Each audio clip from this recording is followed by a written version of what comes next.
मैं हूं तपेश जैन और मेरे साथ में एक ऐसी शख्सियत और ऐसे बहुत सारे लोग बैठे हुए हैं जो अपने आप में आइकॉन हैं।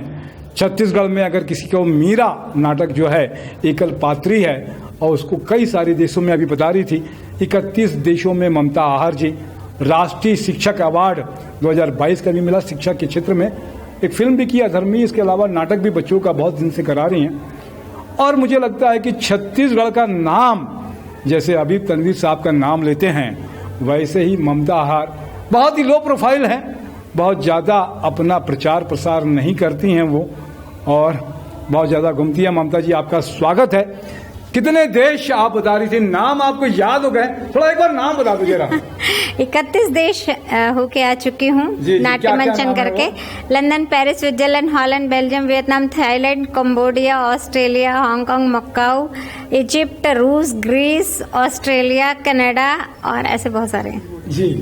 ये जो होता है ना, हम लोग देखते थे कि बहुत सारा किस तरह से नाम याद है आपको, बहुत अच्छा लगता है। ममता जी मैं एक बात कहना चाहता था कि ये मीरा ही क्यों, आप तो टीचर थे, ड्रामा के क्षेत्र में भी जुड़े हुए थे, एकल पात्री है तो उसका पात्र का चयन करने के पीछे कोई ना कोई कारण या लॉजिक या दिमाग में कुछ चीज रहती है। किस वजह से मीरा का चयन किया आपने? जी, मेरी माँ जो है वो बहुत ही भक्ति उनमें बहुत ज़्यादा थी और रामायण पढ़ते रहती थी और बहुत सारी चीज़ें वो गाते रहती थी। तो मेरे अंदर वो जो धारा है मेरी माँ से आई है। और जब मुझे ड्रामा एक पात्र करने का मैंने विचार किया तो मैंने सबसे पहले मीरा को ही सोचा, क्योंकि मैं शुरू से ही कृष्ण के पेंटिंग बनाती थी। आज भी मेरे कमरे में कृष्ण राधा का झूला झूलते हुए 4.5 बाई 5 फीट का फोटो पेंटिंग मैंने बनाया हुआ है। तो वो जो कल्पना है वो साकार करने के लिए मैंने मीरा को चुना।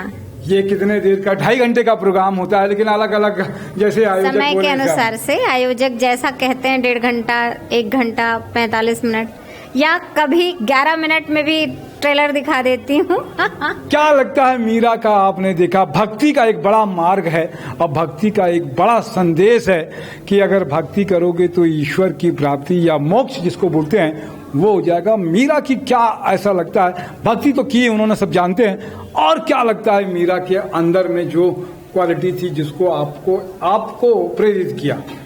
मीरा के अंदर जो भक्ति का जो भाव था वो तो था ही, पर वो जो दूसरों के लिए उसके मन में बहुत ही श्रद्धा का भी भाव था, समर्पण था, क्योंकि वो एक अलग ही प्रकार की महिला थी।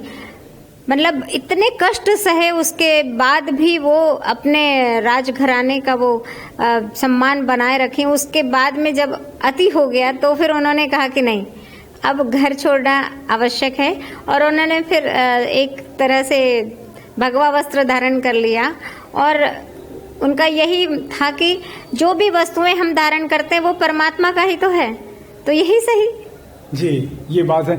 इसके अलावा आपने अभी बताया कि 4-5 और एकल पात्री यशोधरा, क्या क्या नाम बताए थे आपने? 14 ऐसे एक पात्रीय मैंने बना लिए हैं, जिसमें मीरा, द्रौपदी, यशोधरा, मुझे कुछ कहना है, सावित्री बाई फुले, निर्भया, रुक्मणी, वैदेही और अभी रमाबाई भीम, सावित्री बाई फुले, जीजाबाई, ऐसे बहुत सारे ड्रामे हैं और सभी में अलग अलग रूप दिखाती हूँ मैं, ताकि वो जो कला है ऐतिहासिक, पौराणिक और आधुनिक सभी तरह के उसमें नाटक शामिल हैं। शक्ति स्वरूपा में मेरा जो रूप है वो बिल्कुल बदल के रहता है और मैं एकदम फ्री स्टाइल डांस करती हूँ। और मीरा में राजस्थानी है और द्रौपदी और यशोधरा में सेमी क्लासिकल है। और जब भाषा की बात आती है तो मीरा में मैं थोड़ा राजस्थानी बोलती हूँ, द्रौपदी में थोड़ा संस्कृत और यशोधरा में थोड़ी पाली भाषा बोलती हूँ और सावित्रीबाई फुले में और जीजाबाई में थोड़ा मराठी स्टाइल का। ये सब आप रिकॉर्डेड रहता है पहले से, स्क्रिप्ट आपने लिखी है सब इसकी? हाँ जी, मैं लेखन पूरा खुद ही करती हूँ, निर्देशन, लेखन सब कुछ रहता है। मैं धुन भी बनाती हूँ, पहले मैं धुन बनाती हूँ, बाद में मैं गीत लिखती हूँ। मीरा में तो मीराबाई का है भजन, उसको मैंने ढाला है धुन में, पर बाकी जो ड्रामे हैं उसमें मेरा ही गीत है और मेरी ही धुन है। और उसको आप याद कर लिए हो, कंठस्थ उसको बोलते हो कि रिकॉर्डेड रहता है? नहीं, म्यूजिक रिकॉर्ड में रहता है, रिकॉर्डेड रहता है, ट्रैक पे चलता है म्यूजिक।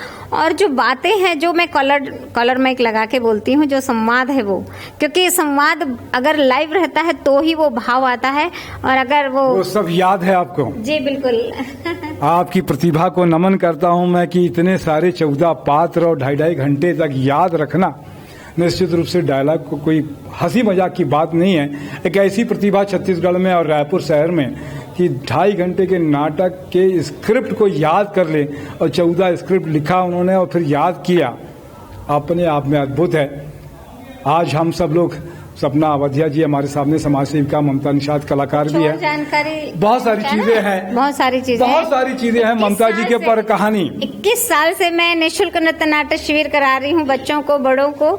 उसका परिणाम मुझे मिला है जब राष्ट्रीय शिक्षक के वार्ड में मेरा सिलेक्शन हुआ, तो उन लोगों ने कहा, जो इंटरव्यू होता है, हम लोग की परीक्षा होती है ना, ऐसे ही नहीं चयन होता है, तो इंटरव्यू में बहुत सारे लोग वहाँ पे शामिल थे दिल्ली में। तो वहाँ पे उन्होंने पूछा 31 देश आप होके आई हैं, तो बच्चों के लिए क्या किया? तो मैंने कहा मैं 21 साल से इस तरह से बच्चों को निःशुल्क सिखा रही हूँ, और उस जो बच्चे हैं वो छत्तीसगढ़ी फिल्मों से लेके आज सावधान इंडिया और अलग अलग तरह के, मुंबई में वो लड़कियां स्ट्रगल कर रही हैं, और आज वो लड़की प्रोडक्शन में पहुंच गई है, और बहुत सारे ऐसे काम कर रहे हैं। यहाँ रायपुर छत्तीसगढ़ जो फिल्म बन रही है उसमें भी बहुत रोल में भी है, और प्रोडक्शन में भी वो जो बड़े हो गए हैं बच्चे, वो लोग पूरा उसमें काम कर रहे हैं। तो इस तरह से है, और मैं जो मेरी कला है उसको मैंने शिक्षा जगत के लिए उसको ढाला है। पंथी में, पंडवानी में पाठ को ही ढाल कर पढ़ाती हूँ। और एक और बहुत ही मेरे को गौरव वाली बात यह है कि जब 6 शिक्षकों का चयन किया गया था हमारे प्रधानमंत्री जी से बात करने के लिए, उसमें 5 जेंट्स टीचर थे, और अकेले पूरी महिला, पूरे इंडिया में अकेली मैं थी। और उन्होंने बहुत अच्छे से प्रश्न किया कि आप, मैंने सुना है आप नए तरीके से पढ़ाती हैं, तो मैंने गा के बताया। और इसमें क्या बताया था जब मनवानी को अगर पाठ में आपने जैसे ढाला, तो एक आध नमूना, कुछ 2, 4, 5 लाइनें? चलिए, तो ये पाठ है, उसमें पाठ में शब्दार्थ और प्रश्नोत्तर सभी कुछ जुड़ा होता है। एक पाठ है सोन के फर जी, तो मैं एक झलक दिखाती हूँ जी। तो भैया सुखराम, हाँ प्यास के मारे ताला बेली देत रहा है, उतिले कौन आत रहा है भैया? उतिले भोलेनाथ आत रहा है काखर भेष में, जौने समय के बेरा मगा आगेगा भोले बाबा, हाथ में कमंडल लेके भैया आगेगा भोले बाबा। हाँ, तो भैया भोलेनाथ साधु के भेष में सुखराम करना जाते। तो ऐसे बहुत सारे और भी। ये आप जब जानते हैं कि पंडवानी जो है छत्तीसगढ़ की एक ऐसी कला है, महाभारत के जो प्रसंग होते हैं वो पंडवानी के माध्यम से कृष्ण और अर्जुन की कथा जो है वो देखने के लिए आपको मिलती है। तीजन बाई, डॉक्टर तीजन बाई जी मेरी बहुत ही ज्यादा देश भर में, विदेश में, सब जगह में उन्होंने नाम पैदा किया। डॉक्टर्स की उपाधि मिली हुई है उनको, पद्म भूषण, पद्म विभूषण, बहुत सारे पद्मश्री, सारे अवार्ड्स उनको मिल चुके हैं। ममता जी आपका धन्यवाद बहुत बहुत, बहुत कुछ सुनने के लिए और समझने के लिए। ममता जी को देखिए और जानिए उनके बारे में बहुत कुछ। मैं तपेश जैन और सभी लोगों का, शशि यादव भी हमारे साथ में है, उनका धन्यवाद। जय जोहार, जय छत्तीसगढ़।